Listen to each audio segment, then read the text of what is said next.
Eu estava passando casualmente pela rua a caminho de comprar materiais de artesanato quando avistei meu marido, Ricardo, pela janela, de mãos dadas com uma mulher que definitivamente não era sua mãe, nem sua irmã, nem ninguém que eu já tivesse visto antes. Naquele momento, não fazia ideia do quão profunda era a teia de mentiras que ele tinha tecido, nem do quão meticulosamente eu a desmancharia, deixando-o sem nada além das consequências. Mas antes de prosseguirmos, confira se você já está inscrito no canal e escreva nos comentários. De onde você está assistindo este vídeo? Adoramos saber até onde nossas histórias estão chegando. Era uma quinta-feira comum de setembro em Porto Alegre. O ar tinha aquele cheiro característico de outono, uma mistura de folhas secas e o aroma de café forte que parecia invadir cada cafeteria da cidade. Eu dirigia meu Fiat Argo, porque, claro, todo mundo no meu bairro tem um, a caminho da loja de artesanato, quando algo me fez reduzir a velocidade próximo ao café do mercado. Foi ali que o vi.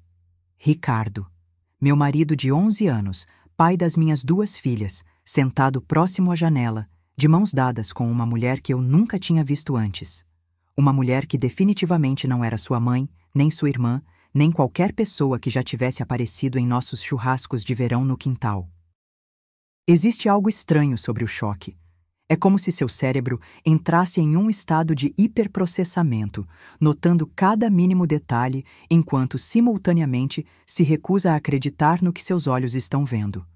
Notei as unhas dela, perfeitamente feitas, um tom suave de rosa, a linguagem corporal, inclinando-se para a frente, completamente envolvida. O jeito como ele sorria para ela, aquele mesmo sorriso bobo que ele me deu há 11 anos atrás, quando me pediu em casamento no Parque Farroupilha. Estacionei o carro e fiquei ali sentada por aproximadamente 45 segundos, tendo um completo colapso interno. Então, fiz o que qualquer mulher racional faria. Entrei naquela cafeteria como se fosse a dona do lugar. Deixe-me pintar um quadro da minha vida antes desse apocalipse de quinta-feira à tarde. Sou Mariana Silva, 35 anos, designer gráfica freelancer, mãe de 2 meninas incríveis, Luna, de 8 anos, e Sofia, de 5. Morávamos em um charmoso sobrado no bairro Moinhos de Vento, que renovamos juntos. Bem, eu escolhi todas as cores de tinta e discuti com os empreiteiros enquanto Ricardo trabalhava. Aparentemente, eu também era uma completa idiota por acreditar nas desculpas do meu marido para trabalhar até tarde no escritório nos últimos 6 meses. Ricardo me viu quando eu estava a cerca de 3 metros da mesa deles. Seu rosto passou por 5 estágios distintos: confusão, reconhecimento, terror, cálculo e, por fim, algo entre um cervo paralisado por faróis e um homem prestes a ter um ataque cardíaco. A mulher, cujo nome eu descobriria ser Isabela, porque claro que seria algo elegante, virou-se para ver o que tinha roubado a atenção dele.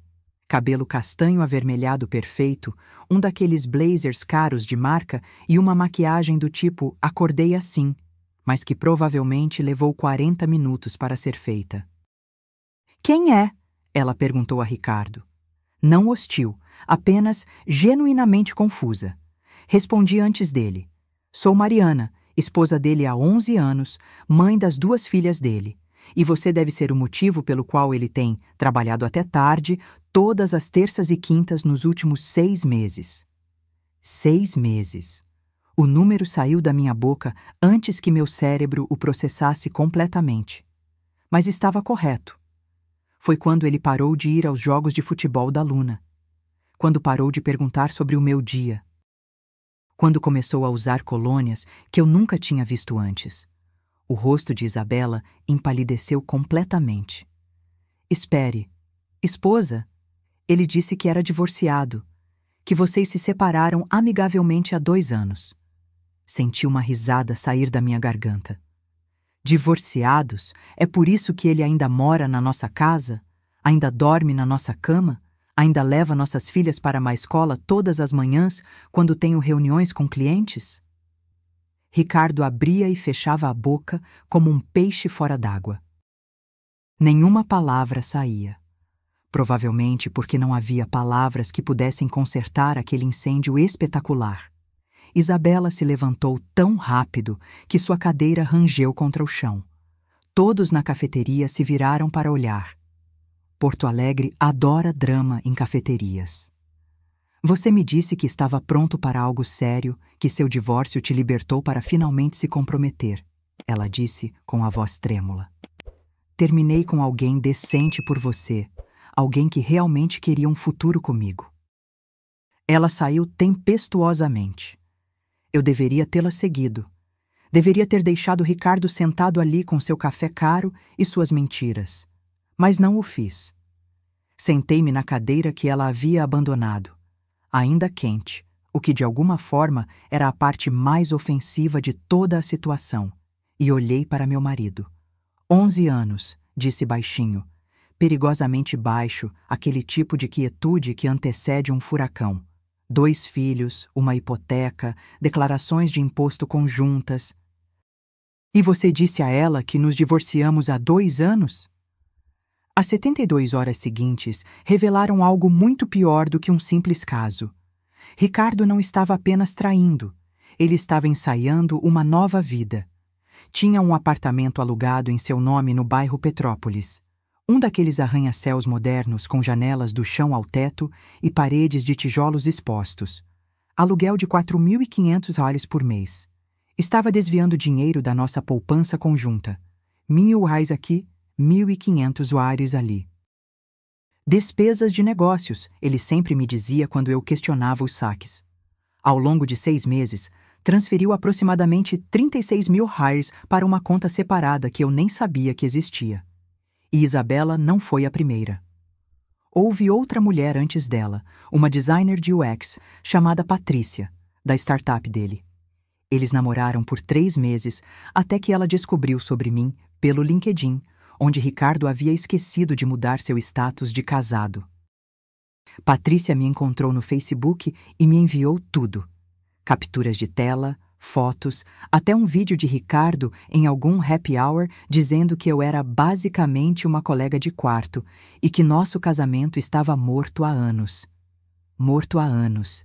Interessante, considerando que tínhamos feito sexo literalmente 4 dias antes de Patrícia me enviar aquelas mensagens. Considerando que eu havia planejado a festa de aniversário dele 6 semanas antes, convidado toda a sua equipe, feito seu bolo de limão favorito do zero e comprado aquele teclado mecânico caro que ele cobiçava. Mas o que realmente me destruiu foi o que descobri sobre minhas filhas. Luna tinha visto Ricardo com Isabela no shopping Iguatemi 3 semanas antes. Ela perguntou a ele sobre isso. Papai, quem era aquela moça com quem você estava?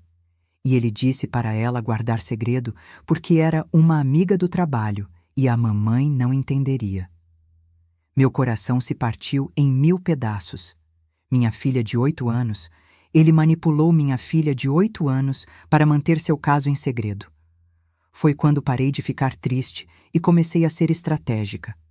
Passei aquela noite de quinta-feira fingindo que tudo estava normal.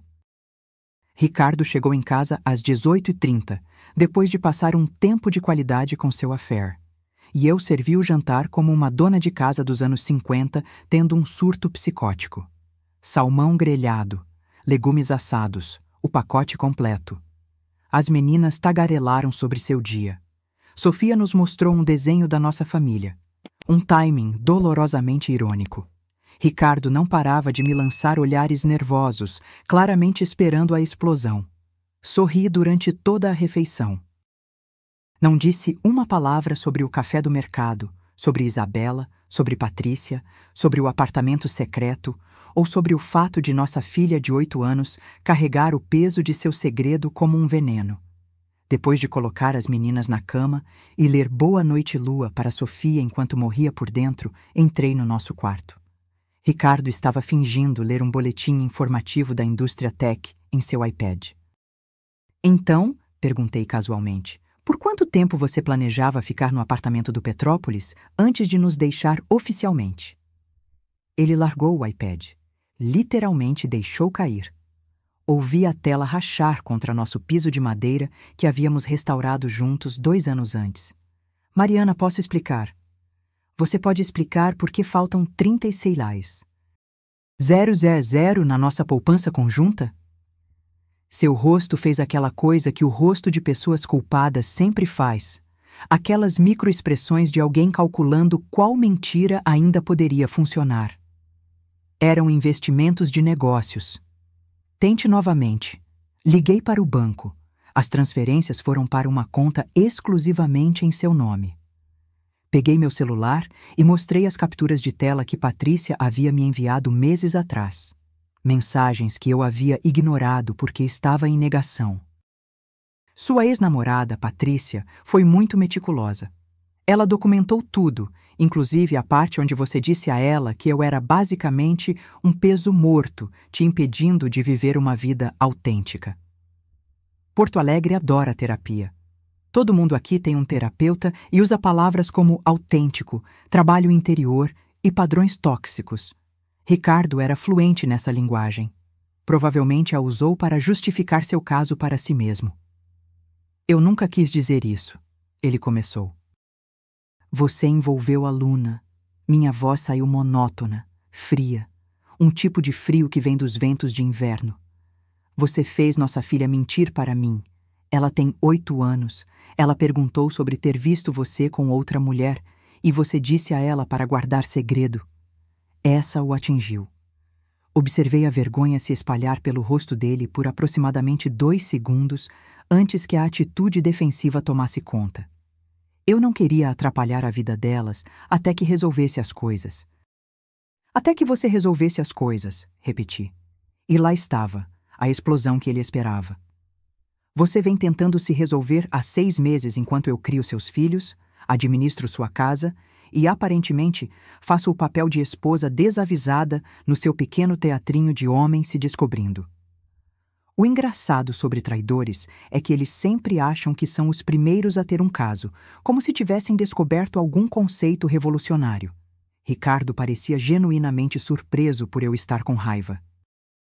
Na manhã seguinte, sexta-feira, 19 de setembro, fiz o que qualquer mulher racional de Porto Alegre faria.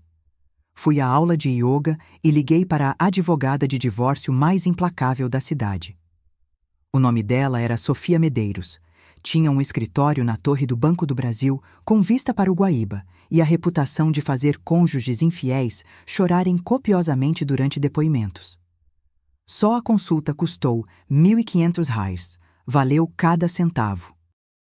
Então, seu marido tem mantido um caso extraconjugal, desviado fundos conjugais e coagido sua filha menor a manter segredo, disse Sofia, anotando em seu iPad com uma caneta stylus que provavelmente custava mais que a prestação do meu carro.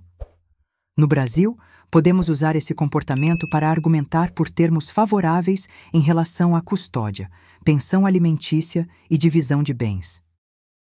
Ela me explicou tudo enquanto eu tomava seu café caprichado de prensa francesa. Os acordos de custódia, o tempo de criação dos filhos, como a dissipação financeira dos bens conjugais, funcionaria a meu favor, os possíveis resultados. Suas palavras eram clínicas, mas eu podia ver o brilho em seus olhos. Ela adorava casos assim. Mais uma coisa, disse antes de sair. Quero documentação de tudo. Cada mentira que ele contou às namoradas sobre nosso suposto divórcio, cada real que ele movimentou. Cada vez que manipulou nossas filhas, quero tudo tão bem documentado que ele não consiga transformar isso em uma narrativa de distanciamento mútuo. Sofia sorriu. Era o sorriso de um tubarão sentindo sangue na água.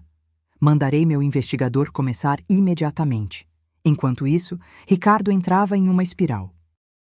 Havia se mudado para seu apartamento no Petrópolis, aquele que eu não deveria conhecer, e estava postando stories no Instagram sobre encontrar paz na solidão, com fotos cuidadosamente encenadas dele lendo livros de filosofia na varanda. Livros de filosofia. Esse homem não tinha lido nada além de posts do Reddit e blogs de tecnologia durante todo o nosso casamento. A mãe dele me ligou naquele fim de semana. Dona Bettina, que certa vez me disse no nosso casamento que eu era exatamente a influência estável que Ricardo precisava, agora queria conversar sobre a versão dos acontecimentos que Ricardo lhe contara. Ele disse que vocês dois estavam tendo problemas há anos, disse Dona Bettina ao telefone, com a voz carregada daquele tipo de preocupação de sogra que significa: eu acredito exclusivamente na versão do meu filho. Dona Bettina, Ricardo mencionou que anda tendo casos no plural? Ou que anda roubando da nossa conta poupança? Ou que manipulou a Luna para guardar segredos? Silêncio. Um silêncio longo e constrangedor. Tenho certeza que houve um mal-entendido, ela tentou. Nenhum mal-entendido. Seu filho é um mentiroso e trapaceiro de primeira categoria. Tenho capturas de tela, extratos bancários e depoimentos das ex-namoradas dele. Mas claro, vamos nos concentrar em como não estou sendo compreensiva o suficiente com as necessidades dele. Desliguei. Foi a primeira vez em 11 anos que desliguei na cara de Dona Bettina. Foi incrivelmente libertador. Na segunda-feira, 22 de setembro, a notícia se espalhou pelo nosso círculo social. Porto Alegre é uma cidadezinha fingindo ser uma metrópole. Todo mundo se conhece por meio de alguma rede de cafeterias, estúdios de yoga ou escolas infantis. Isabela aparentemente contou às suas amigas, que contaram às amigas delas, que contaram aos nossos conhecidos em comum sobre o psicopata casado que mentiu sobre ser divorciado. A reputação de Ricardo estava se deteriorando rapidamente. Seus amigos da startup começaram a evitá-lo em eventos de networking. Alguém o excluiu da lista de convidados para a excursão anual de trilhas no Morro Santana. Até seu bartender favorito no Mulligan Irish Pub começou a lhe dar olhares de julgamento. Mas o que realmente o abalou foi: Luna parou de falar com ele. Minha filha de 8 anos, que adorava o pai, que era sua sombra todos os fins de semana, se recusou a fazer uma chamada de vídeo com ele. Quando ele veio para sua primeira visita após se mudar, ela ficou no quarto e não queria sair. "Por que você me fez mentir para a mamãe?" ela perguntou através da porta fechada. "Os pais da minha amiga Emma se divorciaram e o pai dela não a fez mentir. Você disse que era nosso segredo." Segredos não devem fazer você se sentir mal. Ricardo sentou-se na nossa sala de estar, minha sala agora, parecendo que alguém o havia socado na alma.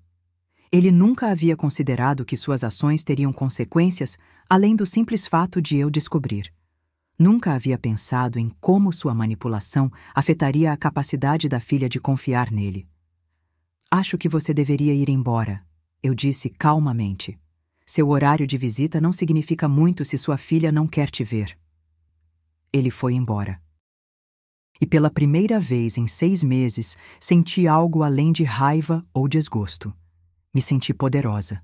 A verdadeira reviravolta aconteceu numa quarta-feira no início de outubro, 8 de outubro, para ser exata. Eu estava na minha mesa trabalhando no design de um logotipo para uma cervejaria artesanal local quando meu telefone vibrou com uma mensagem de um número desconhecido. "Olá, Mariana. Aqui é a Isabela. Sei que é estranho, mas podemos conversar? Tenho informações que você precisa ver." Meu primeiro instinto foi deletar. Meu segundo foi tirar um print e enviar para Sofia. Meu terceiro, o que segui, foi responder: "Café do mercado às 14h. Círculo completo, querida." Isabela apareceu com aparência significativamente menos polida do que da primeira vez. Sem maquiagem perfeita, sem blazer poderoso, apenas jeans, moletom e o rosto de alguém que tinha chorado recentemente. Sentou-se à minha frente com uma pasta de papel pardo que parecia ameaçadora. "Não estou aqui para me desculpar", começou. "Quer dizer, me desculpe, mas não foi por isso que pedi para nos encontrarmos." "Então por quê?" Ela deslizou a pasta pela mesa. "Porque Ricardo não é quem nenhuma de nós pensava que era, e você merece saber antes que o processo de divórcio fique complicado." Dentro da pasta, extratos bancários mostrando que Ricardo tinha 3 contas separadas que eu não conhecia, não apenas a que eu havia descoberto. 3. Valor total: R$ 94 mil. Quase 100 mil reais do nosso patrimônio conjugal foram transferidos sistematicamente ao longo de 18 meses. Mas essa nem foi a pior parte. Ele me disse que ia me pedir em casamento, disse Isabela baixinho. Ele estava olhando anéis, me mostrou fotos de uma joalheria. Disse que, assim que o divórcio fosse finalizado, queria recomeçar comigo, construir a vida que sempre quis. Eu a encarei. Você está me dizendo que ele planejava se casar com você enquanto ainda era casado comigo, usando o dinheiro que roubou das nossas contas conjuntas? Piora. Ela tirou mais papéis da pasta. Dei uma olhada no laptop dele depois que descobri sobre você. Eu sei, invasão de privacidade, seja lá. Ele tem uma pasta inteira chamada Estratégia de Saída. Documentos legais sobre custódia, divisão de bens, até mesmo um rascunho de e-mail para o chefe dele sobre a mudança para Florianópolis. Ele estava planejando isso há mais de um ano. O barulho da cafeteria desapareceu. Mais de um ano. Enquanto eu planejava nossa viagem de aniversário para Gramado. Enquanto eu apoiava o estresse da startup dele. Enquanto eu cuidava de Sofia durante as noites quando estava com gripe. Enquanto eu fazia todas aquelas tarefas invisíveis que mantêm uma família funcionando. Por que você está me mostrando isso? Perguntei. O maxilar de Isabela se contraiu. Porque ele fez comigo a mesma coisa que fez com você. Ele me usou, mentiu para mim, me tornou cúmplice em magoar outra pessoa. E quando o confrontei ontem sobre o divórcio que aparentemente nunca aconteceu, sabe o que ele disse? Sua voz falhou. Ele disse que eu era muito exigente e que ele precisava de espaço para resolver as coisas. Exatamente a mesma frase que ele provavelmente disse a você. Ela não estava errada. Além disso, Isabela acrescentou, encontrei outra coisa. Ele estava conversando com uma terceira mulher, alguém chamada Diana, do grupo de ciclismo dele. Há pelo menos 2 meses, mesmo enquanto estava comigo. Eu quase ri. A audácia era quase impressionante.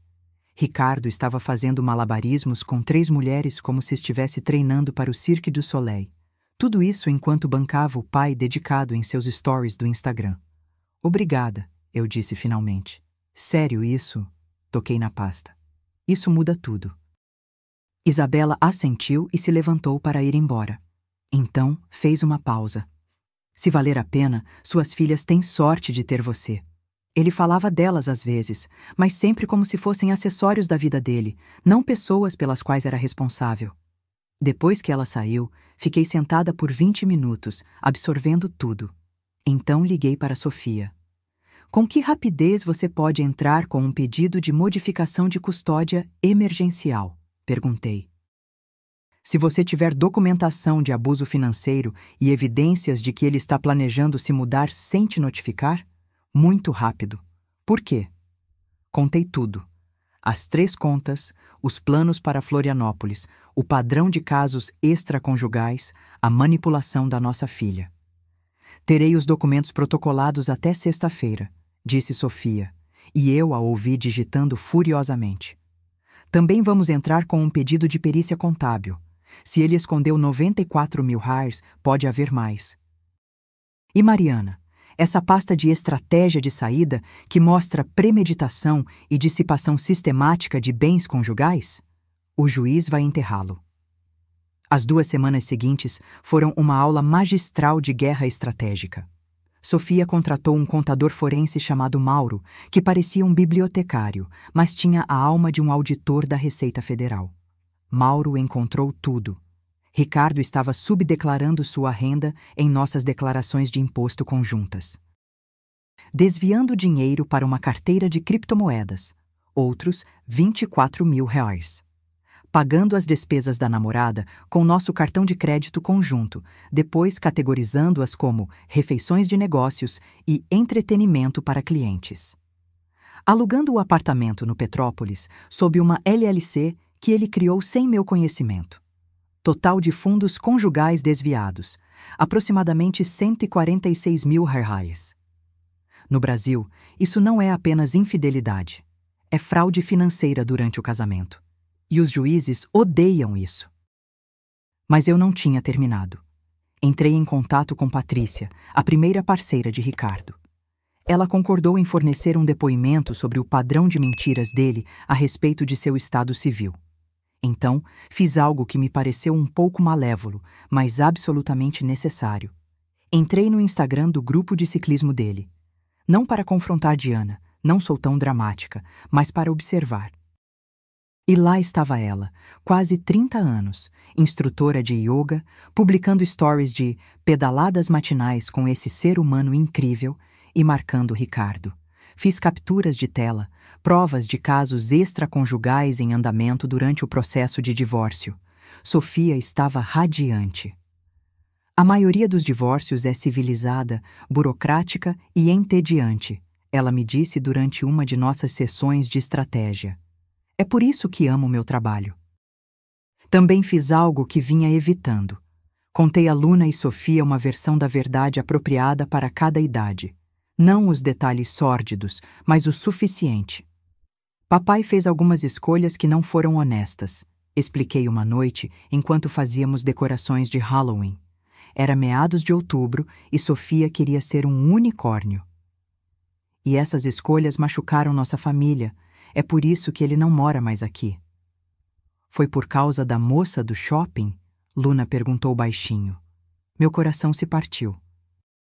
Isso faz parte, querida, mas é mais sobre o papai não ser sincero conosco. E isso não é aceitável, mesmo para adultos. Sofia, minha filósofa de 5 anos, ergueu os olhos da cola com glitter. O papai está de castigo? Mais ou menos, eu disse. Um castigo bem longo. Em 23 de outubro, eu tinha um relatório de perícia contábil mostrando 146 000 em bens desviados, depoimentos de 2 ex-namoradas, evidências de casos extraconjugais em andamento, documentação de manipulação parental, comprovante de mudança planejada sem notificação de custódia e uma advogada que estava afiando suas facas para o julgamento. O advogado de Ricardo, um amigo dele da faculdade especializado em startups de tecnologia, não em direito familiar, já estava enviando propostas de acordo. Eles queriam negociar. Queriam manter tudo amigável. Sofia me mandou uma mensagem. Eles estão com medo. Ótimo. Deixe-os suar até as audiências. A audiência preliminar foi marcada para 14 de novembro. Enquanto isso, concentrei-me em algo que eu mesma havia negligenciado por anos. Eu. Comecei a levar as meninas ao mercado público aos sábados. Reencontrei amigos com quem havia perdido contato durante o casamento. Entrei para um clube do livro que se reunia na Livraria Cultura. Contratei um consultor financeiro para me ajudar a entender nossos ativos e planejar uma vida com renda única. E comecei a sair com outras pessoas. Nada sério, apenas encontros para um café, caminhadas casuais, relembrando como era ter alguém genuinamente interessado no que eu tinha a dizer. Um cara, um professor chamado Bruno, irônico eu sei, da escola de Sofia, foi particularmente atencioso. Ele havia se divorciado 3 anos antes e entendia o caos de ser pai solteiro. Você parece diferente de quando te conheci na noite de volta às aulas, disse Bruno durante um dos nossos encontros para café. Mais presente. É o que acontece quando você para de viver a mentira de outra pessoa. Foi quando Ricardo descobriu que eu estava saindo com alguém. Porque Porto Alegre é basicamente uma cidade pequena, e alguém nos viu em um food truck em Cidade Baixa, que ele perdeu a compostura. Começou a me mandar mensagens dizendo que eu estava seguindo em frente rápido demais e confundindo as crianças. Você está preocupado em confundi-las? Respondi. Que adorável, vindo de um homem que esteve com 3 mulheres diferentes no último ano. Ele não respondeu. O que poderia dizer? À medida que novembro se aproximava, senti algo que não sentia há anos. Esperança. Não uma esperança ingênua, mas aquela esperança fundamentada que vem de saber que você fez tudo certo. Documentou tudo. Protegeu seus filhos. Construiu um caso tão hermético que até o juiz mais medíocre veria a verdade. Ricardo passou 18 meses planejando sua estratégia de saída. Eu passei 6 semanas planejando seu acerto de contas. A audiência preliminar em 14 de novembro deveria ser rotineira, uma formalidade em que ambas as partes apresentam suas posições iniciais. O juiz emite algumas ordens temporárias e todos vão para casa se preparar para o julgamento real. O advogado de Ricardo, seu colega de faculdade Tadeu, que parecia ter saído direto de um comercial de cervejaria artesanal com seu coque masculino e camisa xadrez vintage, parecia confiante. Ele não parava de sussurrar para Ricardo, provavelmente garantindo que era apenas uma audiência preliminar e que o verdadeiro trabalho acontece na mediação. Eles não tinham ideia do que estava por vir. Sofia se levantou, com seu terno preto perfeitamente cortado, e se dirigiu à juíza doutora. Patrícia Ribeiro, uma mulher sensata de 60 e poucos anos, conhecida por não ter paciência para fraudes financeiras. Meritíssima, este não é um caso típico de dissolução. O que temos aqui é fraude financeira sistemática, manipulação parental e um padrão documentado de desonestidade que se estende por 18 meses. Gostaria de apresentar nosso relatório de perícia contábil, depoimentos de testemunhas e evidências de má conduta contínua durante este processo. Ela entregou ao oficial de justiça uma pasta que devia ter uns 7,5 centímetros de espessura. O rosto de Ricardo empalideceu. O coque masculino de Tadeu pareceu murchar. A doutora Patrícia passou 20 minutos revisando os documentos. 20 minutos silenciosos e excruciantes, durante os quais era possível ouvir cada tosse, cada arrastar de pés, cada respiração nervosa naquele tribunal. Observei Ricardo se contorcer na cadeira, sussurrar freneticamente para Tadeu, a compreensão de que estava completamente ferrado se formando em seu rosto. Senhor Silva, disse a doutora Patrícia finalmente, olhando para Ricardo por cima dos óculos de leitura. Diz aqui que o senhor dissipou aproximadamente 146. 000 em bens conjugais, criou uma LLC sem o conhecimento de sua esposa, subdeclarou renda em declarações de imposto conjuntas e, ela fez uma pausa, virou uma página, coagiu sua filha de 8 anos a manter segredo sobre um caso extraconjugal. Ricardo abriu a boca. Nada saiu. Tadeu tentou intervir. Meritíssima, meu cliente reconhece algumas irregularidades financeiras, mas... Algumas irregularidades? A doutora Patrícia o interrompeu. Advogado, seu cliente cometeu fraude contra a esposa, contra a Receita Federal e contra a integridade deste tribunal ao tentar ocultar bens durante o processo de dissolução. Ela olhou fixamente para Ricardo. Você tem os 146 mil disponíveis para devolver ao patrimônio conjugal? Silêncio. Senhor Silva, eu lhe fiz uma pergunta. Parte disso está investido, murmurou Ricardo, em criptomoedas e o mercado tem estado volátil. Então você jogou fora o dinheiro do casamento? A doutora Patrícia não achou graça. Eis o que vai acontecer. Ordem temporária. A senhora Silva mantém a posse exclusiva da casa conjugal. Senhor Silva pagará pensão alimentícia temporária de 6 mil reais por mês e pensão alimentícia calculada no valor presumido para 2 filhos menores. O período de convivência será supervisionado, aguardando uma avaliação psicológica para apurar a manipulação parental documentada. Tadeu se levantou de um salto.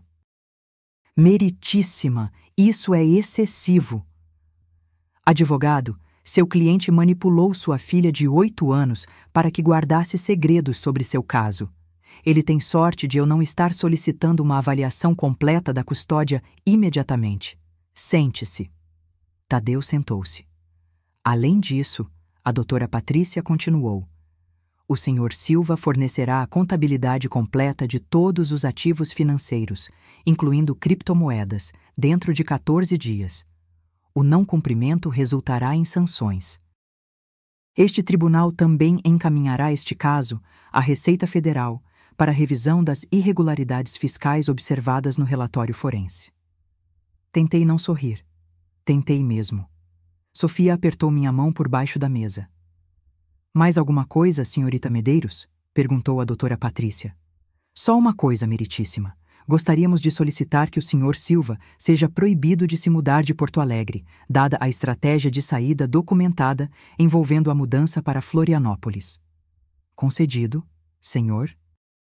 Silva, o senhor não deve se mudar para mais de 80 quilômetros de sua residência atual sem autorização judicial. A próxima audiência será em 22 de janeiro, para uma audiência completa. Estamos encerrados. O martelo foi batido. Ricardo parecia ter sido atropelado por um caminhão muito caro e com valor legal. No corredor em frente ao tribunal, Tadeu tentava controlar os danos. Podemos recorrer das ordens temporárias. Com que dinheiro? Ricardo retrucou. Você disse que seria simples. Você disse que ela não teria provas. Estou te pagando 800 nórias por hora para perder. Passei por eles com Sofia, sem dizer uma palavra. Não precisava. Meu silêncio foi mais devastador do que qualquer coisa que eu pudesse ter dito. A repercussão foi espetacular. 24 horas após a audiência, a startup de Ricardo pediu que ele se afastasse do cargo. Tradução: eles não queriam ser associados a alguém sob investigação da Receita Federal. O salário dele passou de 280 mil CARs anuais para o seguro-desemprego. O grupo de ciclismo o expulsou depois que Diana descobriu os detalhes da audiência através do boca a boca de Porto Alegre. Ela postou um longo story no Instagram sobre reconhecer sinais de alerta e confiar na intuição sobre pessoas tóxicas. Nada sutil. A mãe dele, Dona Betina, me ligou. Na verdade, ligou para se desculpar. Eu não sabia a extensão do que ele tinha feito, ela disse, com a voz trêmula. O jeito como ele tratou a Luna. Sinto muito, Mariana. Ainda posso ver minhas netas? Claro, eu disse. Elas não são peões, ao contrário do que seu filho fez com elas. A pensão alimentícia de 6 mil reais mensais, mais a pensão para as crianças, fez com que Ricardo tivesse que se mudar de seu apartamento chique no Petrópolis para um estúdio em Canoas, o bairro menos glamuroso próximo a Porto Alegre. Seus stories no Instagram sobre encontrar paz se transformaram em silêncio absoluto. Mas o verdadeiro karma veio de uma fonte inesperada. O CFO de sua startup, revisando as finanças da empresa após a saída de Ricardo, descobriu que ele estava contabilizando despesas pessoais no cartão corporativo, diárias de hotel para seus encontros, jantares com as namoradas e até mesmo joias que planejava dar a Isabela, tudo categorizado como despesas de desenvolvimento de negócios. A empresa entrou com uma ação judicial contra ele por aproximadamente 60 mil reais em despesas fraudulentas. Ricardo agora estava sendo processado por seu antigo empregador enquanto se divorciava e devia 146 mil reais em bens dissipados. Sofia riu quando contei que ele estava sendo atacado por todos os lados: o tribunal, a Receita Federal, seu empregador e suas próprias decisões terríveis. É lindo quando o karma trabalha tão eficientemente, ela comentou. A visita supervisionada com Luna e Sofia foi dolorosa de assistir. Uma supervisora nomeada pelo tribunal, chamada Margarida, sentou-se na nossa sala enquanto Ricardo tentava agir como se tudo estivesse normal, mas Luna não tolerava a farsa. Por que você mentiu? Perguntou ela diretamente a ele durante a segunda visita. Margarida interveio. Este é um espaço seguro para falar sobre sentimentos. Luna assentiu. Então, por que você mentiu para mim e para a mamãe? Ricardo olhou para Margarida, para mim, parada na porta da cozinha, e depois de volta para nossa filha. Eu cometi erros, querida. Adultos cometem erros às vezes. Mas você me fez mentir também, Luna interrompeu. Você disse que era o nosso segredo, mas segredos não devem machucar ninguém. Da boca de crianças. Margarida estava anotando. Eu podia ver o tempo de convivência de Ricardo com as meninas ficando cada vez mais restrito em tempo real. Sofia, minha agente do caos de 5 anos, era menos confrontadora, mas igualmente devastadora. Ela simplesmente o tratava como um estranho. Educada, mas distante. Obrigada pelo suco. Posso ir brincar agora? No dia de ação de graças, que Ricardo passou sozinho em seu estúdio em Canoas, enquanto as meninas e eu jantávamos na casa de Dona Betina com meus pais, a transformação estava completa. O homem que passara 18 meses planejando sua fuga perfeita havia perdido seu emprego e um salário de 280 mil reais anuais, sua reputação social e profissional, seu relacionamento com as filhas, agora reduzido a visitas supervisionadas, sua segurança financeira, uma dívida de 146 mil, mais honorários advocatícios e processo da empresa. Seus planos para o futuro, a mudança para Florianópolis bloqueada e sem condições financeiras de se mudar. O apoio incondicional de sua mãe, Dona Betina, agora era firmemente do time Mariana. Enquanto isso, minha vida estava florescendo. Eu havia conseguido 3 novos clientes de design por meio de indicações. Bruno e eu estávamos oficialmente namorando.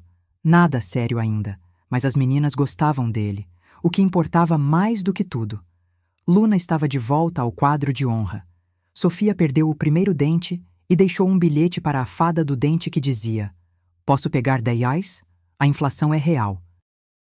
A audiência de 22 de janeiro seria em 6 semanas. Sofia estava confiante de que conseguiríamos tudo o que queríamos: custódia total, a casa, divisão significativa dos bens a meu favor, pensão alimentícia contínua e provas documentais suficientes para que Ricardo jamais conseguisse transformar isso em uma narrativa de distanciamento mútuo. Mas, honestamente, eu já tinha vencido. A audiência era apenas formalidade. Eu venci no momento em que parei de ter medo e comecei a ser estratégica. No momento em que escolhi documentação em vez de drama. No momento em que percebi que a melhor vingança não é a raiva, é viver bem enquanto seu ex implode sob o peso de suas próprias escolhas terríveis. Ricardo havia planejado sua estratégia de saída por 18 meses. Eu executei a minha em 6 semanas. E a minha funcionou.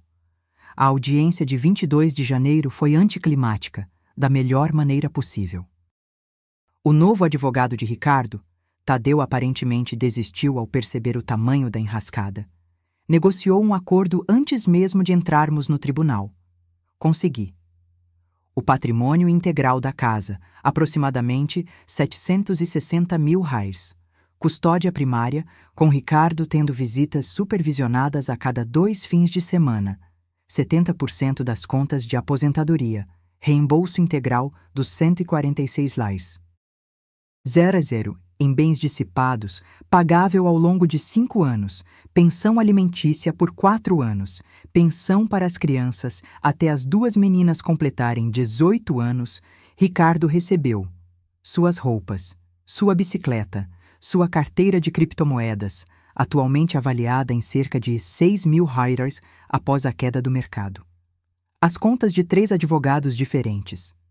"Assine aqui", disse seu novo advogado, apontando para o acordo com o entusiasmo de alguém que só queria que aquele circo acabasse.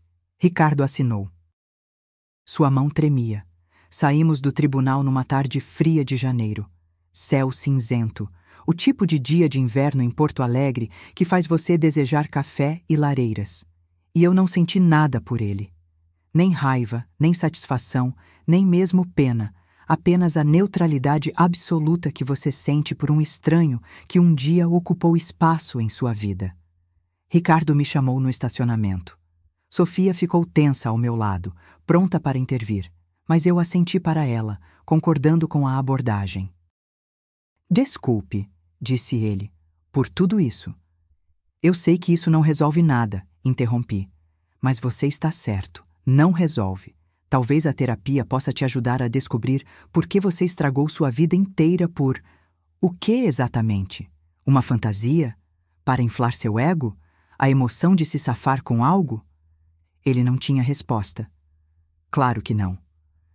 "Suas filhas são seres humanos incríveis", continuei. "E, eventualmente, quando você tiver se esforçado o suficiente, talvez elas deixem você voltar à vida delas de uma forma significativa. Mas essa é uma escolha delas, não sua. Você perdeu o direito de exigir qualquer coisa delas no momento em que tornou Luna sua cúmplice." Caminhei até meu carro sem olhar para trás. Esse capítulo estava encerrado, assinado e arquivado no Tribunal do Rio Grande do Sul.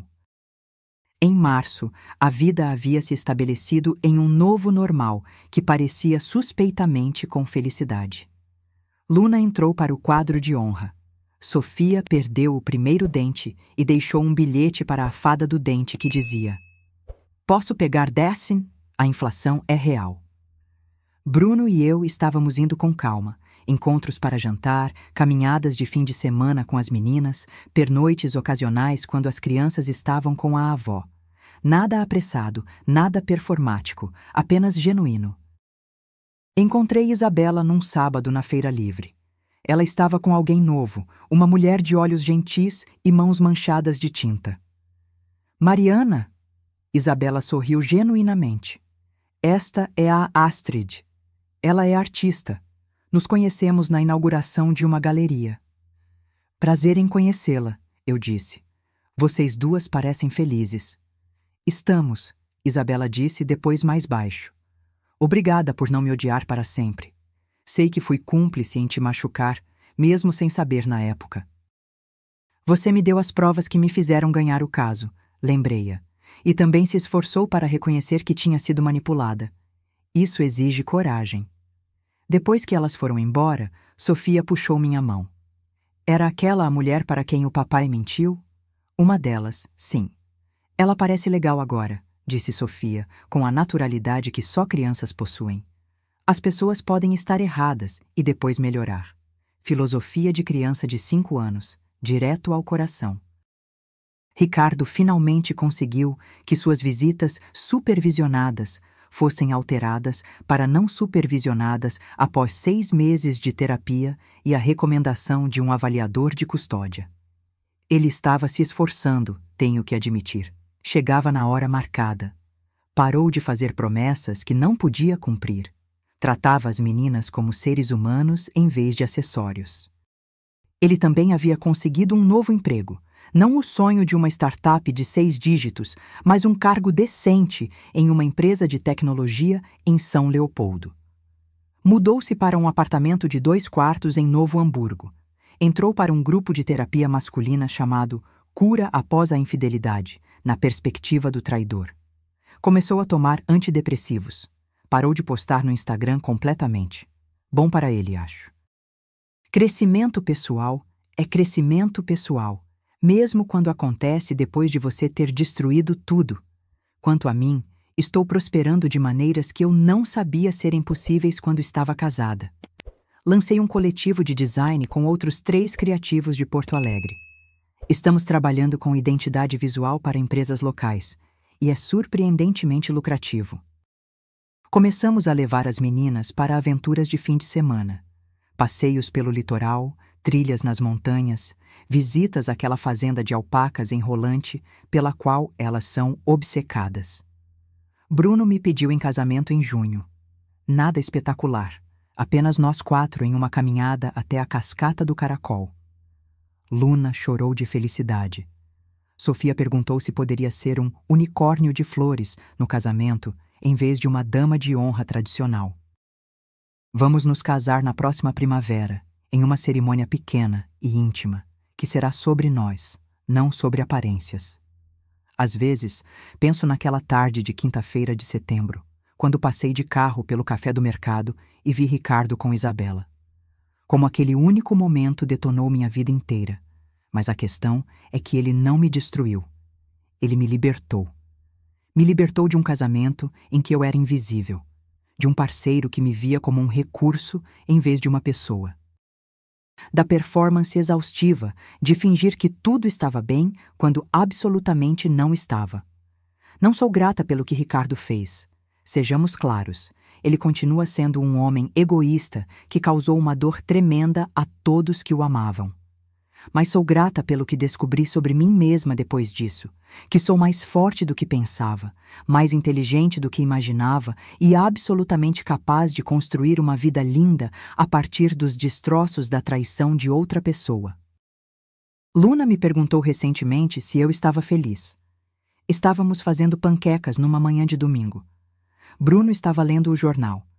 Sofia estava cantando para sua coleção de unicórnios de pelúcia. Sim, querida, eu disse a ela. Sou. Isso é bom, ela disse. Sério. Você merece coisas boas, mãe. Da boca de crianças de 8 anos. A última coisa que direi é: se você está lendo isto e reconhecendo pedaços da sua própria história, o parceiro que está trabalhando até tarde, o pressentimento que você continua ignorando, as 1000 pequenas traições que você está justificando, confie em si mesmo. Documente tudo. Contrate um bom advogado. E lembre-se de que a melhor vingança não é a raiva. É viver tão bem que as escolhas do seu ex se tornem problema dele, não seu. Você pode passar 18 meses planejando a saída perfeita, mas o karma precisa de apenas 6 semanas para verificar os fatos de toda a sua vida, especialmente quando você subestima a mulher com quem se casou. Agora, se você gostou dessa história, já clica nesse próximo vídeo que está aparecendo na tela, porque nele há uma história de traição e reviravolta como você nunca viu antes.